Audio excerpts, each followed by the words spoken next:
আচ্ছা দেখো, আজকে আমরা দেখবো হচ্ছে যে কোনো বড় বড় ফাইল, অর্থাৎ যদি কোনো থিম আপলোড করতে যাই, দেখা যাচ্ছে আমি একটা উডমার্ট থিম আপলোড করব আমার এই ওয়ার্ডপ্রেসে। তো এখানে যদি আপলোডে ক্লিক করি, এখানে যদি চুজ ফাইল থেকে উডমার্ট থিমটাকে যদি আমি ট্রাই করি আপলোড করার, তো ইনস্টল যখন ক্লিক করবো থিমটা, দেখতে পারো এই ধরনের এরর যদি আসে যে this the link you follow has expired, যদি লেখাটা আসে তাহলে এইটার প্রবলেমটা কি? প্রবলেমটা হচ্ছে যে অনেক সময় হয় যে আমাদের থিমের সাইজটা বড় থাকে, যার কারণে হচ্ছে আপলোডগুলো হয় না। তো আমরা সেই ব্যাপারটা ফিক্স করব। তো ব্যাপারটা আমরা দুইভাবে ফিক্স করবো। একটা, প্রথমে একটা প্লাগইন ইনস্টল করবো। তো প্লাগইন ইনস্টল করে দেখি সে আমাদের ব্যাপারটা ফিক্স হয় কিনা। তো প্রথমে প্লাগইনটার নাম হচ্ছে বিগ ফাইল, লিখে সার্চ করবো। এটা ফ্রি প্লাগইন, ওকে, ইনস্টল করলাম। এইটা যদি না হয় আমরা আরেকটা ওয়ে অ্যাপ্লাই করব। একটু দেখো, ইনস্টল হয়ে গেছে, অ্যাক্টিভেট। এখানে আমরা বিগ ফাইলটা যখন আপলোড হয়ে যাবে, সেটিংস চলে যাব।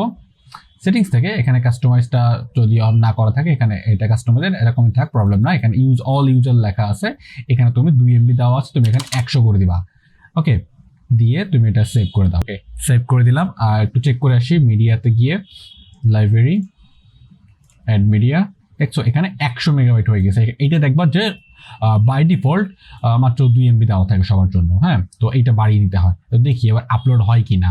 তো আমি অ্যাপিয়ারেন্স থেকে থিমে যাই।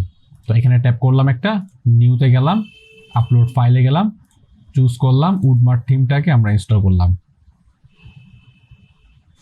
দেখো তারপরও একই সমস্যা দেখা যাচ্ছে। যদি এইটুকু যদি না হয়, আমরা এক করতে পারি, সি প্যানেলের মধ্যে যে করতে পারি, আবার হচ্ছে একটা প্লাগইন দিয়েও করতে পারি। তো প্লাগইন দিয়ে যদি করি, তো সেটা দেখাই যে প্লাগইন, নতুন একটা প্লাগইন নামাবা, যেটা হচ্ছে ধরো ফাইল লিখে সার্চ করবা, তুমি অনেক ফাইল পাবা। তুমি ফাইল ম্যানেজারে এইটা লিখে সার্চ করলে ফাইল ম্যানেজার এইটা ইনস্টল করতে পারবা। আরেকটা আছে সি প্যানেল থেকে সরাসরি। আমি হচ্ছে সি প্যানেলে ঢুকবো না, আমি হচ্ছে সরাসরি হচ্ছে এখান থেকে ফাইল ম্যানেজার লিখে আমি এই যে ড্যাশবোর্ডটা বা এই যে ওয়ার্ডপ্রেস যেটা আছে তার সি প্যানেলের ভিতরে ফাইলের ভিতরে ঢুকে যাচ্ছি। ফাইল ম্যানেজারের মধ্যে ঢুকে আমি এইচটি ডক্সের মধ্যে ঢুকবো। তো যেহেতু আমাদের ইনস্টল হয়ে গেছে, অ্যাক্টিভেট অলরেডি করছি, আমরা জাস্ট এটা জাস্ট ক্লিক করবো এখানে, হ্যাঁ। করার পর আচ্ছা এটা কেটে দিচ্ছি। আমরা খুঁজবো কোথায় যে এইচটি অ্যাক্সেস কোথায় লেখা আছে, হ্যাঁ, এইচটি অ্যাক্সেস এইখানে লেখা আছে, হ্যাঁ। এইটা জাস্ট আমরা কি করবো, এডিটে ক্লিক করবো। তো এডিটে কোড এডিট, ঠিক আছে, রাইট বাটন ক্লিক করে কোড এডিটে ক্লিক করবা।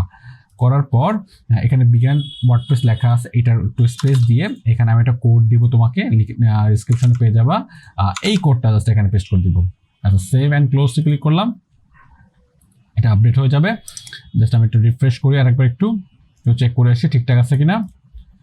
দেখতে পাচ্ছ, ঠিক আছে। তার মানে এটা বোঝাতে যাচ্ছে যে আমার যে পিএইচপি যে ফাইল টাইল সব কিছু একটু বাড়িয়ে দিয়ে দিয়েছি এখান থেকে, তো ওইভাবে সে কাজ করবে। আমি তো এক্সপ্লেন এটা করতেছি না।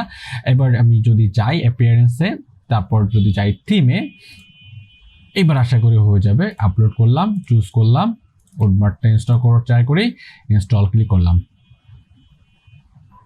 দেখো এটা কিন্তু ইনস্টল হচ্ছে, ওকে।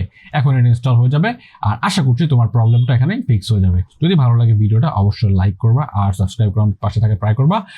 আজকে ভিডিও পর্যন্ত, পরবর্তী ভিডিও দেখা যাচ্ছে আমার সেই পর্যন্ত। স্টে কুল, স্টে সেফ। আসসালামু আলাইকুম রহমতুল্লাহ।